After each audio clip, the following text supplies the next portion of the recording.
Hola compañeros, sean bienvenidos a una clase más de tributaria con el profesor Antonio Bisbal de la Universidad del Atlántico.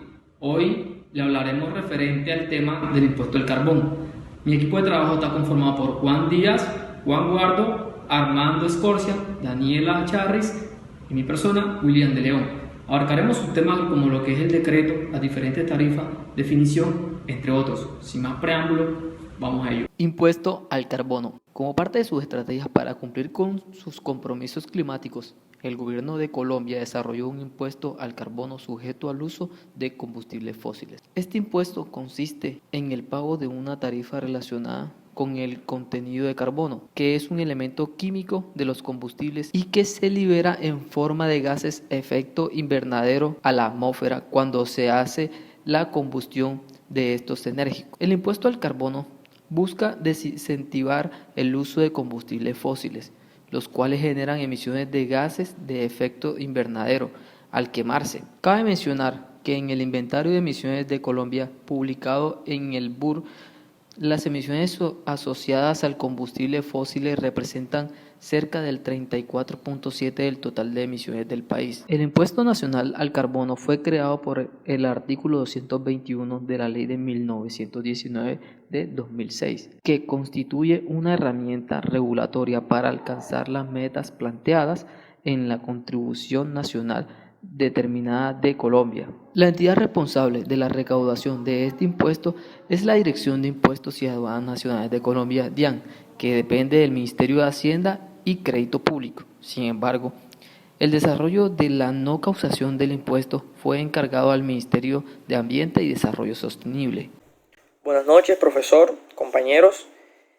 Continuando con la información acerca del impuesto al carbono, les hablaré un poco más acerca de la reforma tributaria estructural donde se estableció, también qué combustibles son los que están incluidos en este impuesto y también las cantidades o los valores que se tienen que pagar de acuerdo a cada combustible. Al final del 2015, Colombia presentó su compromiso de reducción de emisiones de gases de efecto invernadero en el marco del Acuerdo de París. Para ello se estableció una meta de reducción de 20% en el 2030 respecto a sus emisiones proyectadas para ese año, considerando una adición del 10% que está condicionada al apoyo internacional que se reciba. En este marco, se evaluó la necesidad de contar con un impuesto al carbono como herramienta económica que facilitará la transición hacia una economía más limpia y de esta manera hacia el cumplimiento de sus compromisos contra el cambio climático. Las modelaciones y evaluaciones estuvieron a cargo del Departamento Nacional de Planeación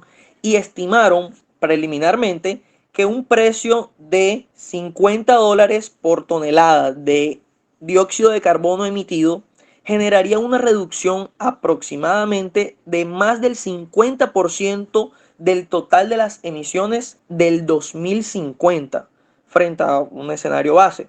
Durante el 2016, Colombia revisó estrategias para abordar estos compromisos y a finales de este mismo año quedó incluida dentro de la reforma tributaria estructural, Ley 1819, el impuesto nacional al carbono en su parte novena. Como bien sabemos, el carbono es un elemento químico que se encuentra en todo lo orgánico y de hecho está en casi todos los combustibles que se usan a diario por el ser humano. Los combustibles que están gravados por este impuesto son gasolina, kerosene, jet fuel, ACPM y el fuel oil. El gas natural también está grabado, pero solo para su uso en la industria de la refinación de hidrocarburos y la petroquímica, y el gas licuado de petróleo, pero solo para la venta a usuarios industriales. Para tener una referencia sobre la magnitud de la cobertura de este impuesto, es importante mencionar que las emisiones debidas a estos combustibles representan cerca del 27% de las emisiones totales del país, es decir, cerca de 51 millones de toneladas de dióxido de carbono equivalente. Ya habiendo mencionado cuáles son los combustibles que están grabados por este impuesto, en la siguiente tabla podrán ver las tarifas que tiene el impuesto para cada combustible y de acuerdo a la cantidad va a tener una tarifa. Entonces podemos ver que el gas natural, cada metro cúbico va a estar grabado por 33 pesos. El gas licuado de petróleo, 109. La gasolina, 155. El kerosene y el jet fuel, por cada galón, 170. El ACPM, 174. Y el fuel oil, 203. Entonces, estas son las tarifas que el impuesto grava en estos combustibles. A continuación, mostraremos cómo debe diligenciarse el formulario 435, que no exime de la obligación de aplicar en cada caso particular las normas legales que regulan el impuesto nacional al carbono. Es importante considerar que en caso de necesitar una corrección en algún dato específico de su declaración, deberá diligenciar todas las casillas de un nuevo formulario, el cual reemplaza la anterior en su totalidad, salvo la sección de pagos, donde debe registrar únicamente los valores que cancele junto con la presentación de esta declaración de corrección. Todas las casillas destinadas a los valores en pesos deben ser diligenciados y aproximados al múltiplo de 1000 más cercano. Si no hay cantidad que registrar, se escribe el número 0. Además, todas las casillas designadas a las cantidades deben ser diligenciadas en números enteros. En ningún caso escriba puntos, comas o guiones.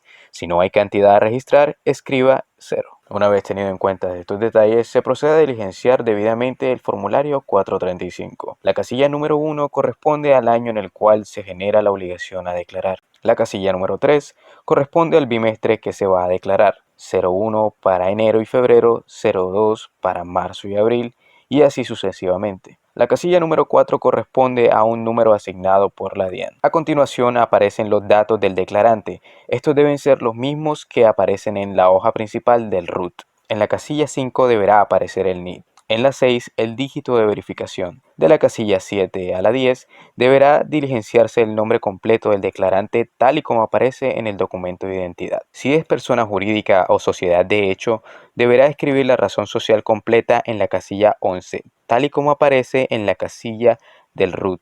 Si es persona natural, no deberá diligenciar dicha casilla.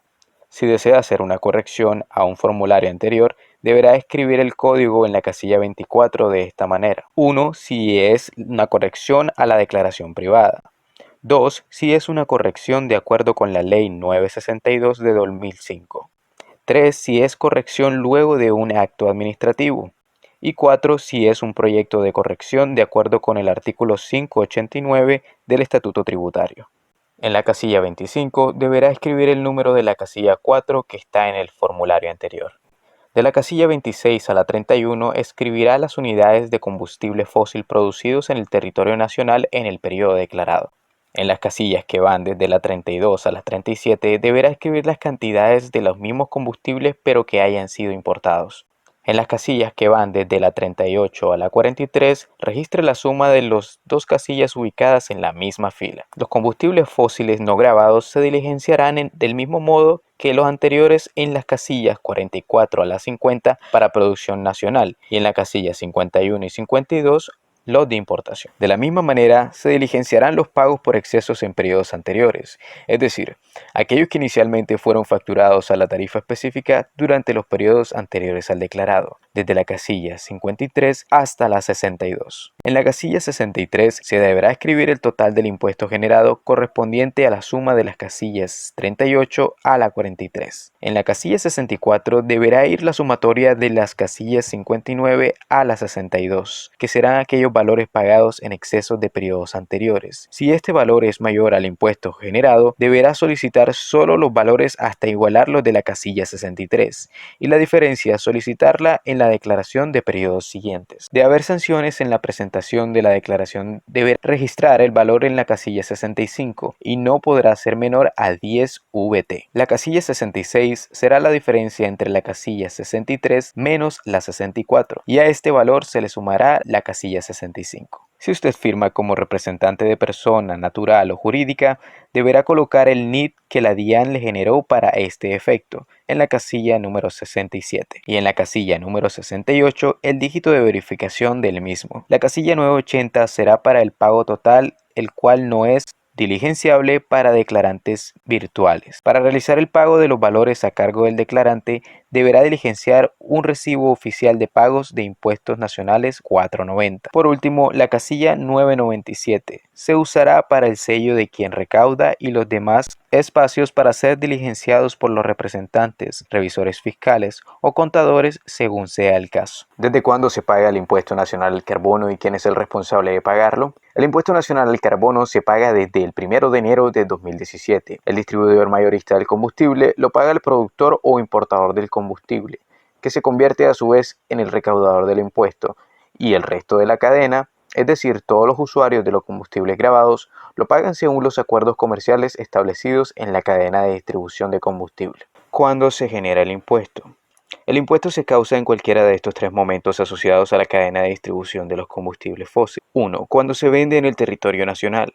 2. Cuando el productor del combustible lo retira para consumo propio. 3. Cuando el combustible se importa. Estas acciones son consideradas como hecho generador del impuesto.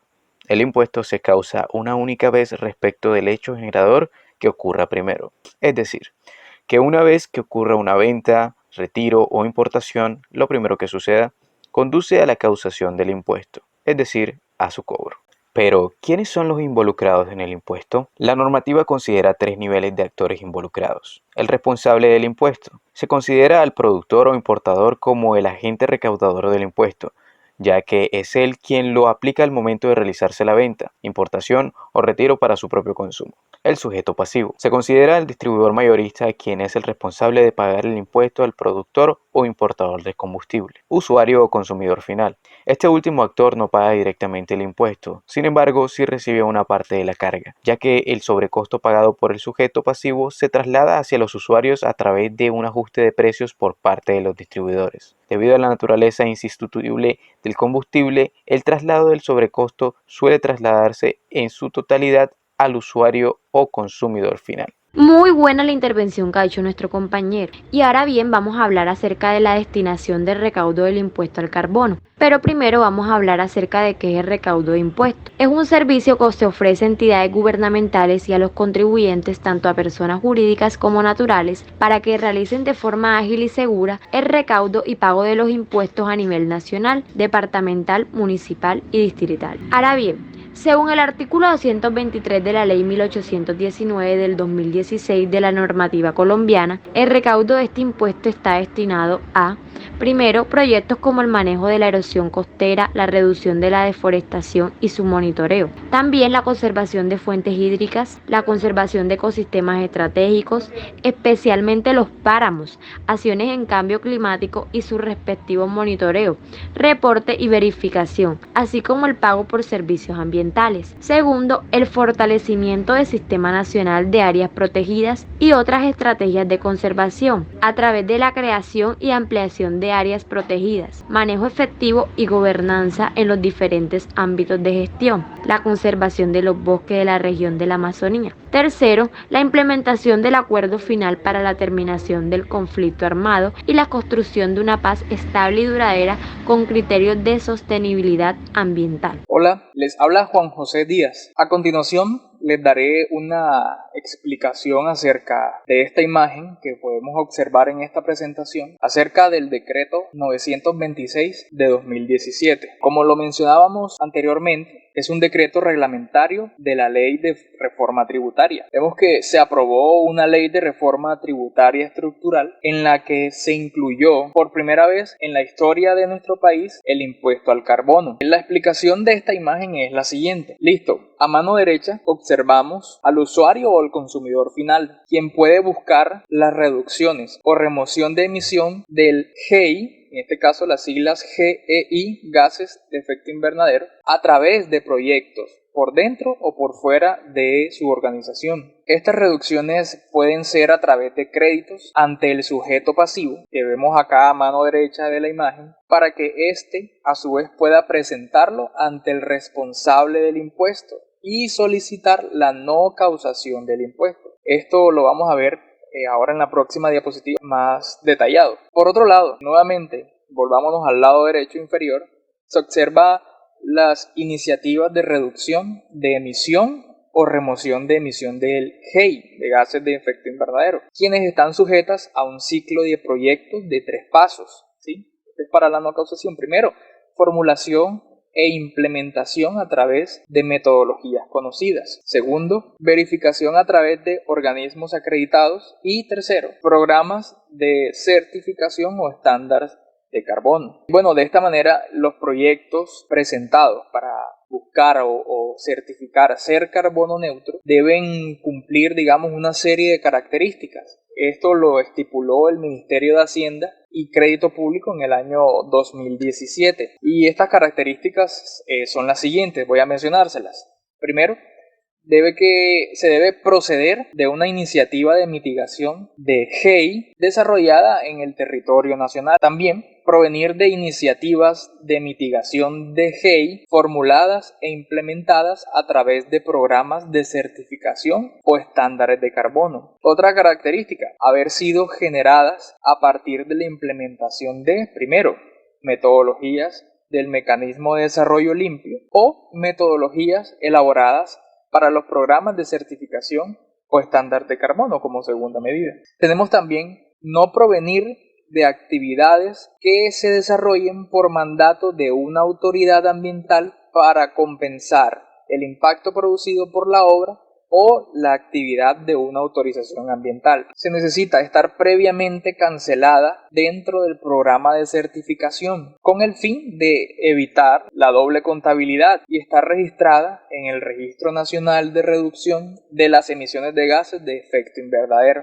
Por último, una última característica, y es que debe estar certificadas por el programa de certificación o estándar de carbono. Finalmente, este proceso se resume en una declaración de verificación, la cual debe presentarse en conjunto con un soporte de cancelación voluntaria. Este último documento se presenta ante el sujeto pasivo y declara la propiedad de las reducciones o la remoción de emisiones y permite realizar un seguimiento o registro adecuado con el fin, como lo mencionábamos ahora, de evitar la doble contabilidad y que sean retiradas de los mercados de carbono. Y como podemos observar acá, vemos en esta imagen que está por un lado la causación del impuesto y por otro lado, según el decreto 926 de 2017, la solicitud de no causación del impuesto. Vemos del lado izquierdo, primeramente, la causación del impuesto, que el responsable del impuesto, el recaudador, va a tener como tal el hecho generador de poder realizar dicha actividad, ya sea para importar, ya sea para la venta o el retiro para el consumo propio. Quien pasa también pues por sujeto pasivo, que en este caso es el distribuidor mayorista, para la causación o pago del impuesto al carbono, y el consumidor final o el usuario para el traslado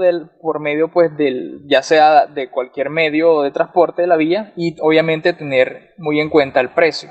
Por el lado derecho, la solicitud de no causación, lo que hablábamos anteriormente, en el que, hablando invertidamente, primero que todo el usuario, el consumidor final, quien es el que busca la reducción o emisión de remoción de GEI, pasa por medio del sujeto pasivo para buscar esa solicitud de la no causación a través de la declaración de verificación y también pues presentando dicho soporte de cancelación voluntaria, quien llega nuevamente pues al responsable del impuesto o el recaudador para el no pago del impuesto al carbono. Siendo así, compañeros, muchas gracias por la atención, muchas gracias por el tiempo, ha sido un placer.